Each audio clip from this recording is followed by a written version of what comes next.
So we have one more session today before lunch, and it is a chat between two colleagues that I'm very much looking forward to.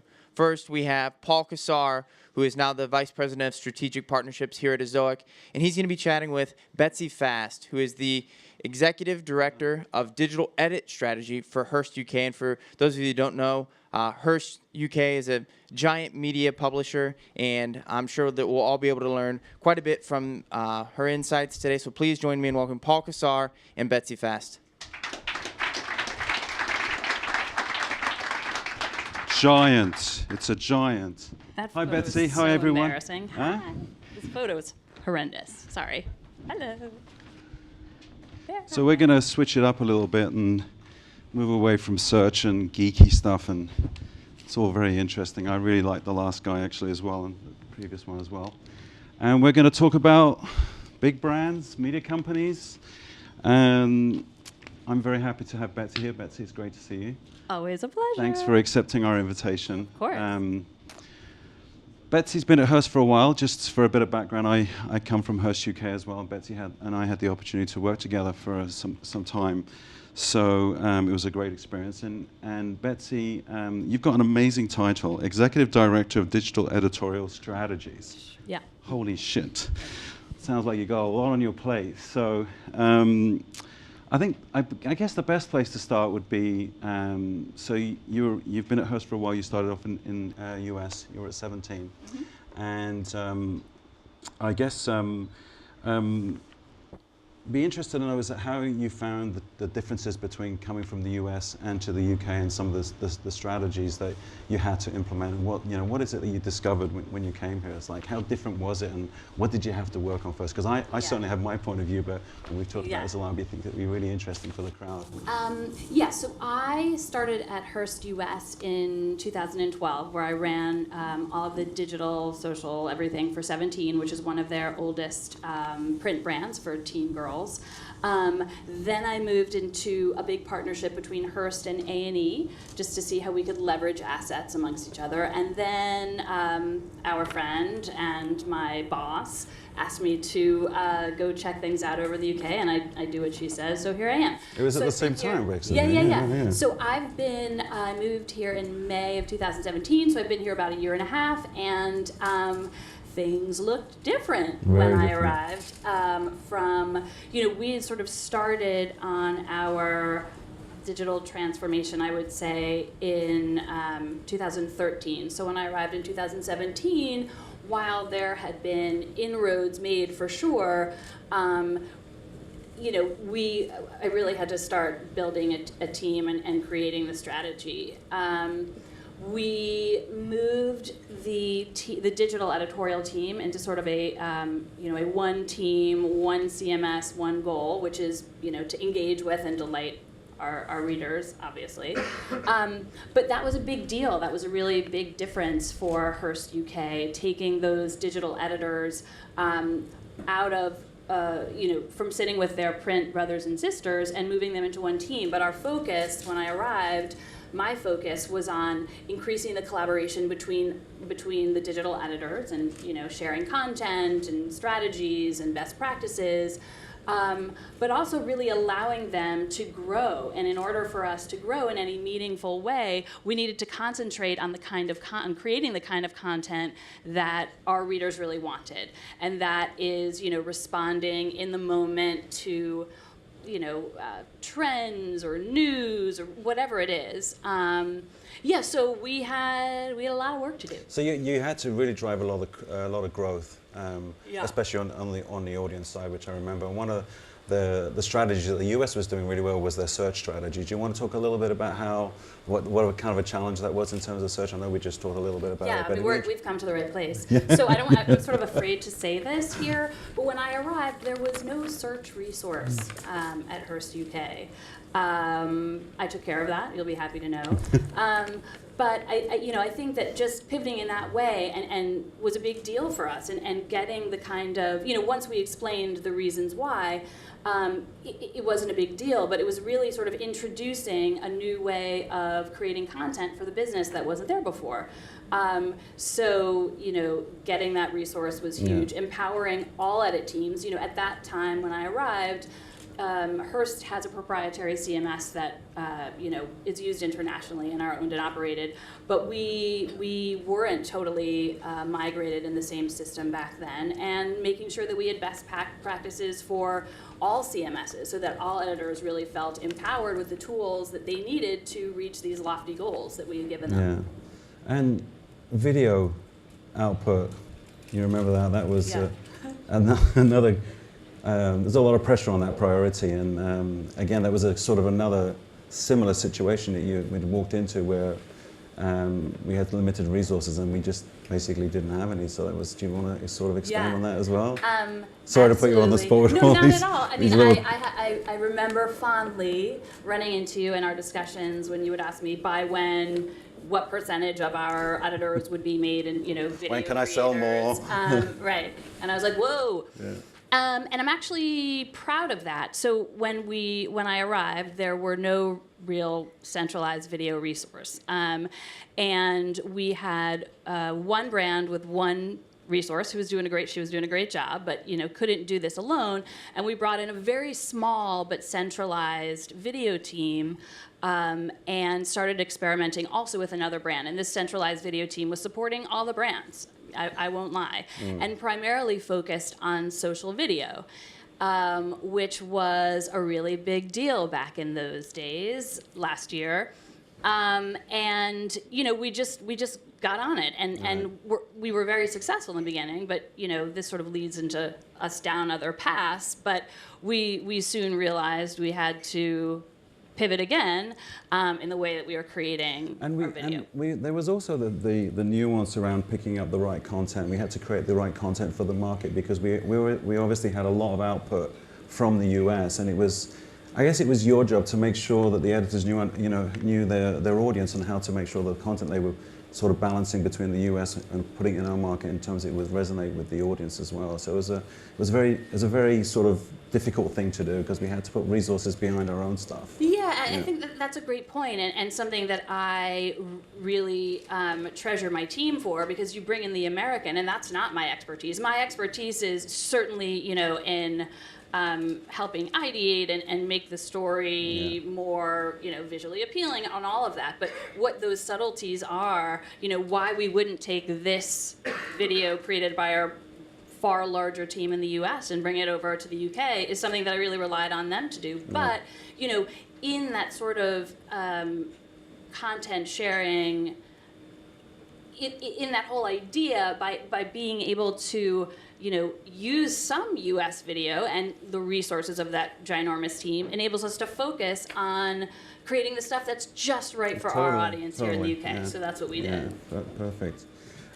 So I think it's not 19 or 23 brands that you oversee. You got 23 brands that you got to take care of. So that puts a lot of pressure on things like brand affinity and stuff like that. And you talked about the strategy for content sharing between editors.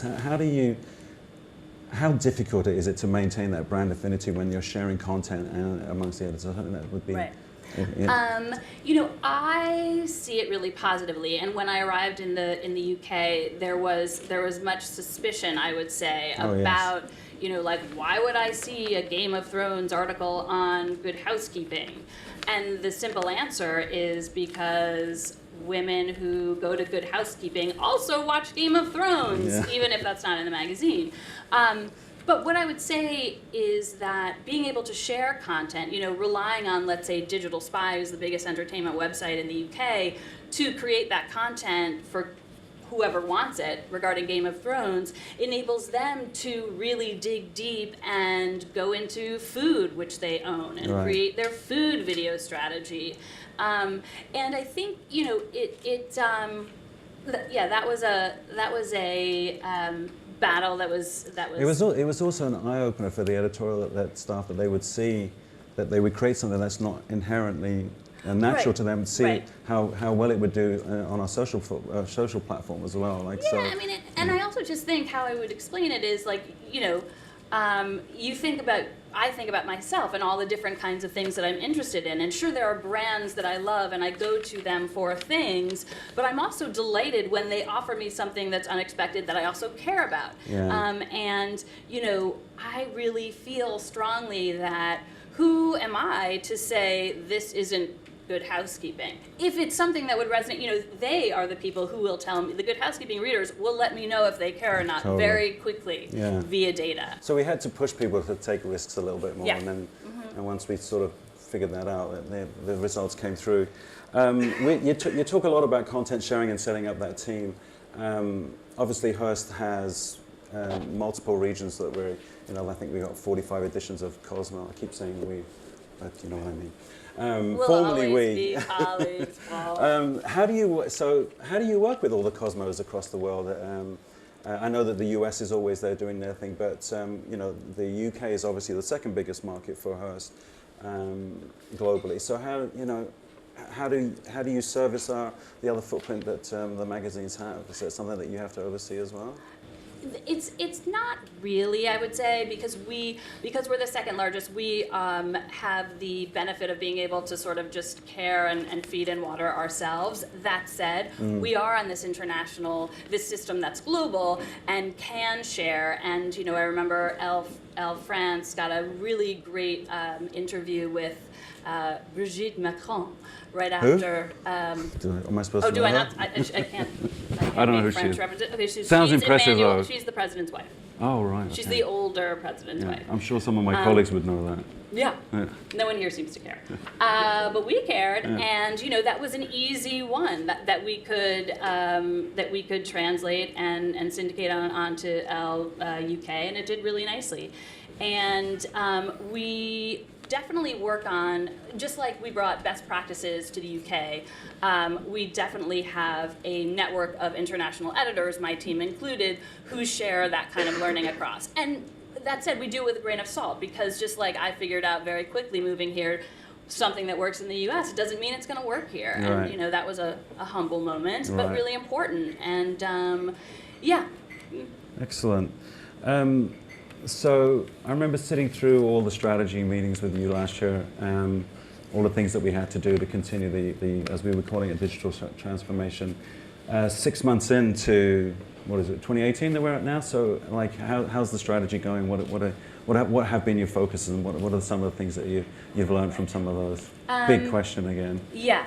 So when I arrived, it was really about growth and collaboration, and also just creating a buzz for what we do, both internally and externally. We were never really digital players before. And so moving into this year with all of the changes that happened, Facebook change, so many things change all the time that our strategy constantly evolves. And one thing that I'm super proud of that we made a big deal out of pivoting towards is the move towards really deeper and more original content, which makes sense as the world of publishing moved from a socially, traffic that was really strongly being delivered through social to one that's driven by search. And I think one thing that has been beneficial to us, just one aspect, has been that it enables, no longer are we just chasing news for news's sake and for traffic's sake, but we're able to really lean into search and lean into what are the core of the brand, Right. and reporting that way. And I would say in terms of, bringing that back to content sharing, a country living reader cares a ton about the Royals. They just do. But we have a really small team on Country Living. They've doubled their traffic in a year, but it's still really small. And so by syndicating Royal News, they've been able to focus on what drives Country Living, and those are things like, care and love of the environment, and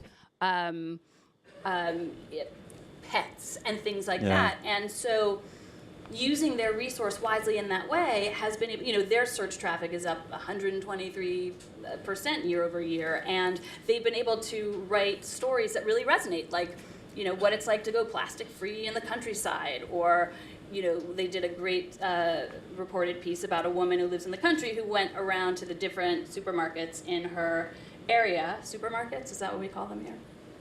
Anyway, I just call them Tesco's. yeah, but they were multiple. Yeah, so the Tesco's and the Aldi's and whatever, and went at different times during the day when it's both loaded with people and not. And her experience of saying, I don't want any plastic here, can you please, I'm going to unload my plastic here in line, and I'd like you to dispose of it because I don't want to take it home. Stuff like that. Yeah. Wow, interesting. And it was the dwell time on it was like over 4 times the average. So it's just like it enables them to do the stuff that they want to do. Right. So going back to the strategy, so original video content, going back to video a little bit as well. Original video content became hyper important, but it's also very labor. It took a lot of resources. And we always built it in the strategy, how can it work organically, but how can it also work socially? That was a fine balance that we had to figure out. Can you talk a little bit about that as well, and what it's done for you and how you've had to manage to tackle that? Yeah, I mean, because video was a big part of what we were doing all the time, right? It was, yeah. and we had to. I mean, I would say wisely when we brought on that team, I made sure that our editors could shoot, and that was super important. Yeah. Because to grow, you need the views, you need the engagement, but in order to serve your brands, you need to have really unique and compelling content. So what we have done is sort of taken this tiny team and given them 2 jobs. One is to create those videos that are going to work across the network for everyone, that are going to be really enjoyed by whether it's highlights of the royal wedding or whatever, but also being able to do their own brand building things like, let's see, what my favorite, so there are a bunch we've done this year. One was an exclusive for Country Living, which again, tiny team, but made sure that we did this for them because it's so core and other brands took it with, so it was an exclusive with the woman who designed Meghan Markle's wedding bouquet. That's very nicely, yeah. Again, taken by the whole network, but created for one of our smaller brands. Digital Spy has started, which is a huge entertainment brand. Some of the stuff is getting picked up in the US as well. Yeah, that's the best part, really, right? really cool I feel like that. That's a major achievement. Yeah, as well, that's a good one. Really, really cool. To an Elle exclusive we did following a biker gang, an all-female biker gang in India who fights the high rate of rape in their area. Yeah, no, totally, absolutely. So the platforms are really, really important that I learned when I was at Hearst, especially for many, many things, especially a source of distribution and a source of audience, a channel for us to build audience. And revenue. And revenue, although it wasn't always great. Right, that's right. Especially in the beginning. So how has your strategy evolved or changed towards the new world of what the social platforms that have to offer brands like Hearst? Right. I mean, for us, it isn't, and I would assume for most publishers, it's certainly not one size fits all. Yeah. We've all had to change our strategy once Facebook became a place no longer built for people like us, obviously, but it's really. In our mind, it's really brand by brand because some of our shelter sites, now that we're no longer chasing traffic on Facebook, again we have this freedom to really go where the audience is looking for us. So for our shelter sites, prioritizing Instagram and Pinterest because that's where we know that our readers like to save and view it later. Pinterest is a great place for that. And we make sure to pivot away from Facebook for brands like that because they weren't getting a big return anyway. Right. And that's what the readers want. And we make sure that whenever we're creating an asset that we cut it and produce it in a way that will be well received across all platforms. And sometimes it works and sometimes it doesn't. We did Cosmo did a really fun video about going to one of a certain makeup brand that's really popular with their audience and going to their factory. It was like a makeup magic wonderland. And it didn't really do that well on Facebook or Instagram. But when we recut it and we put it on Snapchat, the top snap was viewed over 1 million times, and I think 15,000 people swiped up. Right. And so then we were like, there's something here, let's continue, and we put it on Instagram stories, obviously cut the same way, and it did gangbusters. So it's really just how about you play leveraging, it. Yeah, perfect. And talking about Snapchat, I think one of the thinking broadly outside of just digital on Hearst. It obviously got many. They got print, and they got other divisions that bring in revenue. I always found it very fascinating that we were using platforms like Snapchat to build our brand identity on it, and that you would eventually find out that the audience that we were building on those platforms would actually find out that, for example, that I had no idea that Cosmo had a magazine, right. and then it was that sort of thing. So it was an essential part of our audience right. building strategy, which I thought was really, really interesting. I mean, digital is just a way to. It's about preserving these brands and making sure they are that new generations are exposed to them. And I think the Snapchat and Cosmo example is great. We had these younger women, 17, 18, coming up to the print magazine editor at some events, just saying like, "Oh my God, this is so cool! I had no idea you had a magazine." Yeah, exactly. And like that's awesome, you know. So, just 2 more questions for you, and then Fab. and then we I'm can not go have going lunch. You're not going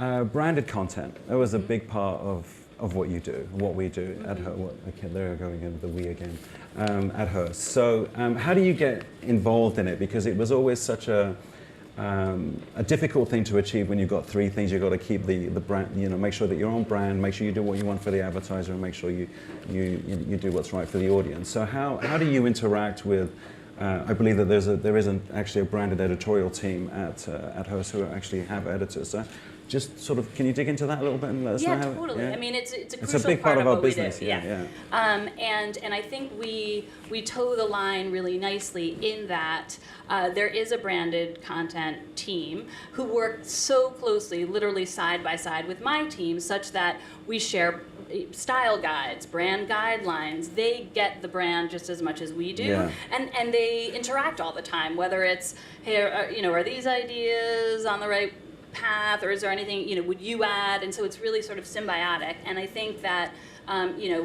all of my editors would feel 1,000% comfortable with having their branded counterpart represent the brand in anything. Right. So it's really collaborative, and I think that's key to its success. Excellent. Yeah. So 2019, what does that look like for you? What's around the corner? Right. So we got lots to do. Yeah. I would say that the focus for us is, as it started in 2018, is less on growth. Not the Less on growth? Well, the goal of growth will always be important. Yeah. But I've sort of empowered my team to you've got this. As long as you're checking all fronts at all times, like. Trust the audience and trust what you're doing, and let's focus more on, that deep content, that deeper service-led video, and, what we do is provide service and entertainment, and in that way, move the e-commerce needle, which is something we've only just really begun to, the road that we've just Can you gone talk about down. that a little bit more? So you're implementing, I believe, the writers and editorial with a bit more, I don't know how to properly frame it, but more of a, dare I say, a commercial mind. Right. I mean, I would say that my team has always been commercially minded in that, the reader is most important, but, it is not our content alone that keeps the lights on. It's the fact that people keep coming back and engaging with our content. And so they're very well aware of why we're all here. Right. And to that end, they are focused with getting as much action out of the reader as they possibly can, whether that is they share an article, the reader shares an article that they loved, or they bought this product that we absolutely adore, or they watched this video and then shared it with someone in their world. Right. And so they've always been driven by data and driven by getting the reader to do something. So, I think, and they're also really competitive with each other and themselves. I remember. And so, Yeah, I remember. Yeah. and so in that way, I mean, it just sort of furthers the goal of what we do, which is always comes back to content. But it's always, no one wants their piece of content to just like live on the internet and just sort of do nothing, right? Yeah, yeah. So, they think in that way, and they have to. Interesting. Yeah. All right, so I got one other question for you. Fab. You have 23 brands, I think. Which one's your favorite? I love all my children equally. Thank you very much, everyone. All right.